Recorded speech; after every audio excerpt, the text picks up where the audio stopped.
इसीलिए बार बार ये कहा जाता है कि जब अमेरिका जैसी सुपर ताकत किसी मुल्क के साथ दोस्ती और यकजहती का इजहार करती है, हमें भी बतौर पाकिस्तानी ज़रा थोड़ा सा कॉन्शियस होना चाहिए जज्बाती होने की बजाय। पाक भारत जंग के बाद भारत और अमेरिका के ताल्लुकात काफ़ी खामोश दिखाई दे रहे थे और कहीं से कोई पेशरफ्त हो नहीं रही थी, कोई टेलीफोनिक रब्ता हो नहीं रहा था।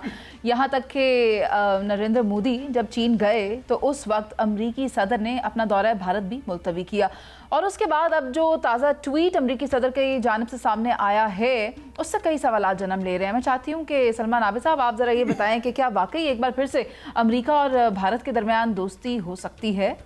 देखें, एक तो जो अमरीकी सदर ट्रंप हैं वो बहुत से बड़े रहनुमाओं की तरह यू टर्न लेने के मास्टर हैं और ये जो भी शंघाई कॉन्फ्रेंस हुई है उसमें जो अभी कल डोनाल्ड ट्रंप का ट्वीट आया था उसमें बाकायदा एक तंजिया जुमला कहा गया था चीन के हवाले से, रूस के हवाले से और दीगर मुल्क के हवाले से।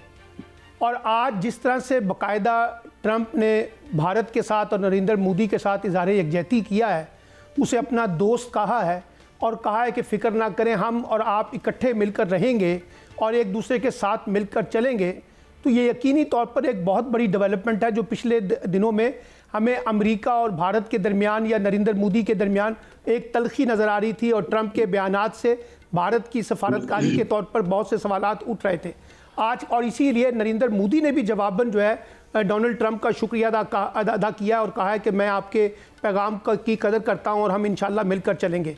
इसीलिए बार बार ये कहा जाता है कि जब अमेरिका जैसी सुपर ताकत किसी मुल्क के साथ दोस्ती और यकजहती का इजहार करती है तो हमें भी बतौर पाकिस्तानी ज़रा थोड़ा सा कॉन्शियस होना चाहिए जज्बाती होने की बजाय, क्योंकि देखिए इकनॉमिक लड़ाई के अंदर जो इकनॉमिक इंटरेस्ट हैं वो बहुत मैटर करते हैं। और आपने देखा कि चाइना ने भी भारत के साथ ट्रेड करने की बात की है, अगरचे वो पाकिस्तान के साथ है, पाकिस्तान के साथ खड़ा है, लेकिन इकनॉमिक ट्रेड के अंदर तो वो भारत के साथ भी जाने के लिए तैयार है। तो मैं ये समझता हूँ कि ये पाकिस्तान के लिए भी थोड़ा सा एक कॉशन है कि हमें अपने जो रीजनल जो कॉपरेशंस हैं और रीजनल जो कनेक्टिविटीज़ हैं इनको दोबारा से, जिसे कहते हैं ना, ज़ोरदार तरीके से, यानी अब आप रशिया की बात कर रहे हैं, आप चाइना की बात कर रहे हैं, तो अब आप जब पाकिस्तान स्ट्रेटेजिक रिलेशनशिप बिल्ड कर रहा है तो उसका इजहार जो है वो अमेरिका के साथ भी, अमेरिका की तरफ से भी आएगा, भारत की तरफ से भी आएगा।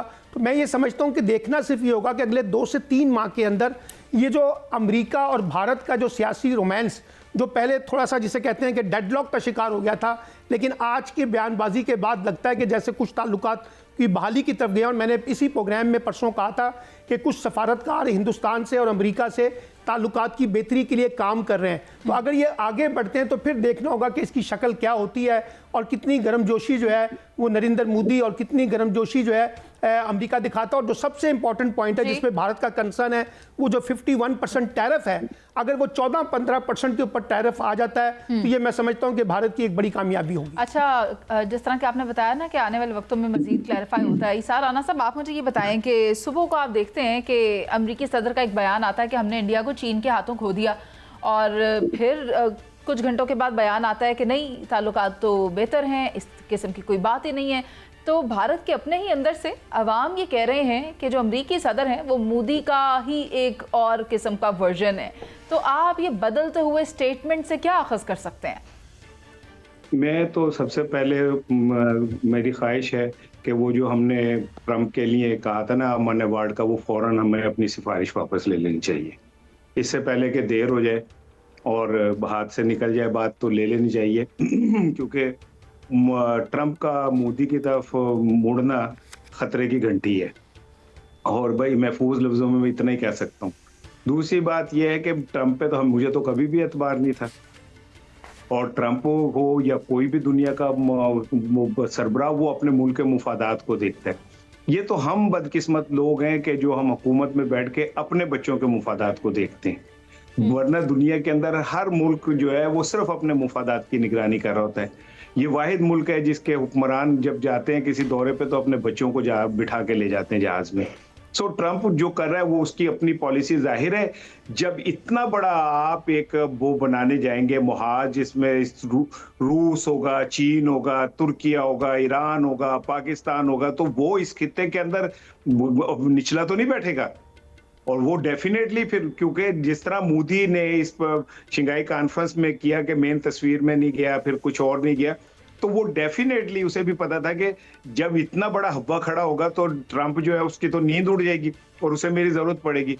50% टैरिफ को अगर वो 15%, 30%, 20% पे ले आए तो भारत की मौजें लग जाएंगी जी। लेकिन हमें देखना पड़ेगा कि हम तो ट्रंप के मोहब्बत में इतने वो हो गए थे कि हमें ना गजा के बंदे मरते नजर आ रहे थे, ना शहादतें नजर आ रही थी, ना मुस्लिम ममालिक की मिजरी नजर आ रही थी, ना ईरान के ऊपर हमले नजर आ रहे थे। हम कह रहे थे ट्रंप ਨੂੰ ਕਿਸੇ ਤਰ੍ਹਾਂ बादशाह बना दियो, ਇਹਨੂੰ ਇਹਦੇ सर ਤੇ ताज पा दियो कि अमन दा अवार्ड दे दियो। अब आप देखिएगा कि ट्रंप की ट्रंपियां आपको आहिस्ता आहिस्ता नजर आनी शुरू होंगी जब वो इंडिया के साथ दोबारा अपनी वो बढ़ाएगा सायरा और उसी बानो जबान साहिबा से कुछ जिससे वो कहना हमारी चाह तारीफ रही करता था हैं। फिर बातें करेगा। सायरा जी। जी वनिता, नहीं मैं तो उनकी बातों को क्या कह रही हूँ, सेकंड कह रही थी कि बिल्कुल सही बात है। वो पंजाबी में कहते हैं ना कि हम तो बड़ी जल्दी डुल जाते हैं, तो वो जिस तरीके से वो मोहब्बतें, और फिर वही बात है कि ये तो बिल्कुल सही कहा, मैं इनके साथ हूँ कि वो जो नोबेल प्राइज की जो सिफारिशात दी हुई है वो वापस ले लें। सब मुल्क अपना अपना देखेंगे, कोई सारे कोई रिश्तेदार तो नहीं है, हर कोई अपना देखेंगे। लेकिन अभी मैं कुछ ट्वीट्स वगैरह पढ़ रही थी तो ये इसके तेल के लिए कि जो इंडिया ने रशिया से मुआहदा किया हुआ है और फिर वहां से ट्वीट्स भी आ रही है, लेकिन अभी तक वो अपने मतलब जिस तरह वो कहते हैं ना कि ट्रेड चल रही है। और मैं सोच रही थी एक हम में इतने पड़ोस में ईरान, पाकिस्तान, गैस पाइपलाइन, तेल पाइपलाइन, एक किसी ने यूं करके ऐसे किया और हमने वो मंसूबे वहीं पर बंद कर दिए। लेकिन अपने मुल्क के लिए कि सस्ता तेल यहाँ से ले और ये जो मुल्क की इकोनॉमी है, जो मईशत सीधी हो, लेकिन हम फिर उधर ही देखते हैं। लेकिन ऐसा धोबी पटका देंगे। वैसे भी आप देख लें, आप तारीख पढ़ कर देख लें, और अभी जो कहते हैं कि जो लीडरान आए, अब वो बात नहीं रही। वो एक चीज जो होती थी वो नहीं है। अब हर मुल्क अपना मुफाद देखेगा।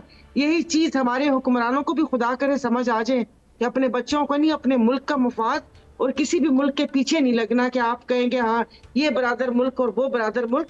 सबसे पहले अपना मुल्क, अपनी आवाम के मुफादात, फिर उसके बाद कोई दूसरी बात। इस वाली बात पर तो सायरा जी मुकम्मल तौर पर क्लैरिटी है पाकिस्तान को कमांड करने वालों की भी कि हम एक सॉवरेन स्टेट हैं और अपने फैसले खुद मुख्तारी से करेंगे। हमें किसके साथ अपने अलायंस रखने हैं, किसको स्ट्रैटेजिक पार्टनर बनाना है, इसके ऊपर बहुत वजाहत है। शहजाद हुसैन भट्ट साहब, आप मुझे ये बताएं कि अमरीकी सदर के बयान की रोशनी में भारत की जानिब से भी रद्द-ए-अमल आ रहा है, उस पर मोदी का बयान भी सामने आया है। एक जानिब उनके रिलेशंस आपस में बेहतर हों या ख़राब, what has Pakistan got to do with it? Pakistan को अपने रिलेशंस अमेरिका के साथ किस तरह रखने हैं, और उसके बाद आपको क्या लगता है कि पाकिस्तान और भारत के मामलात भी बेहतर हो सकते हैं? जी, आप दुरुस्त फरमा रही हैं, बेहतर हो सकते हैं, लेकिन इसके पीछे कहानी है। कहानी ये है कि ट्रंप ने हस्बे मामूल यू टर्न फिर ले लिया है और कह दिया है कि हम दोस्ती बढ़ा रहे हैं। लेकिन अगर आप गौर करें तो यही बात अमरीकी वजीर तजारत जो है, बावर्ट जो है, उन्होंने ब्लूमबर्ग को जो बात कही है, उन्होंने भी कहा है कि हम टेबल पर बैठकर ट्रंप, भारत, ये मामला तय हो सकते हैं। अच्छा, बात ये है कोई माने या ना माने, हमने भारत को टोटल शिकस्त दी है, लेकिन उसके बरक्स भारत दुनिया की 5वीं बड़ी मौशियत है, इसको तस्लीम करना पड़ेगा। आबादी बढ़ी है ना उनकी। अच्छा, आबादी बढ़ी है तो भारत में दुनिया की सबसे बड़ी जो मिडिल क्लास जो है, मिडिल क्लास मौजूद है, और पूरा यूरोप और अमेरिका के मुंह में पानी ललचाया हुआ है कि किसी तरह इसको कैप्चर हमने किस तरह करना है। और बात यह है कि भारत अगर तड़ी जो करा रहा है ना, असल तड़ी जो मेन बात है, वो असल तड़ी जो भारत करवा रहा है अमेरिका को कि दी क्वाड में चला गया भारत तो इत्तेहाद खत्म हो जाएगा, दी क्वाड का, ये अमेरिका को कबूल नहीं है। वो ये नहीं चाहता कि भारत वहां जाए। लेकिन बात सिर्फ ये है, छोटी सी 2 लाइनें हैं। इस वक्त जो आपकी पाक फौज और हुकूमत ने दाने डाल दिए हैं ना पूरी दुनिया को, Russia, China, America, Brazil, London और पूरी दुनिया का नाम ले लो, ये दाने चुग रहे हैं इस वक्त। और एक सफारती महाज पर भारत को शिकस्त हो चुकी है, कोई माने या ना माने। भारत ना चाइना के जो अगर चला भी गया ना अमेरिका के पास, जो चला जाना है, अगर चला भी गया तो शीशे में तकरार आ गई हुई है। अब दाने चुगने की बारी है। और बाबल साडा चिड़ियां दा चंबा असा हुण उड़ जाना। ठीक वो है वाली कहानी है शहजाद मुझे, हुसैन भट्ट साहब, ये एक नहीं होंगे। बहुत शुक्रिया आपका, सायरा बानो साहिबा आपका भी, राना साहब ने हमें ज्वाइन, मान आबिद साहब ने भी। बात यह है कि अब क्या ज़रूरत पेश आई अमरीकी सदर को भारत के हक़ में ट्वीट करने की। गालिबन इससे पहले आपने भी सुना था कि अमरीका कंसिडर कर रहा है कि भारत भी उसको नॉमिनेट करे नोबेल प्राइज़ के लिए। हो सकता है कि इसकी कड़ियाँ कुछ यहाँ जाकर मिलती हों, लेकिन इस हवाले से कुछ भी कहना क़बल अज़ वक्त होगा, क्योंकि अमरीकी सदर की जानिब से वक्तन फ़वक्तन इस किस्म के ट्वीट्स किए जाते हैं, हम देखते भी हैं। और अब देखते हैं आने वाले वक्त में और कोई नया ट्वीट सामने तो नहीं आ जाता। फिल वक्त के लिए मैं आपसे इजाज़त चाहूँगी, प्रोग्राम का वक्त ख़त्म हो गया है। अल्लाह ने के बाद।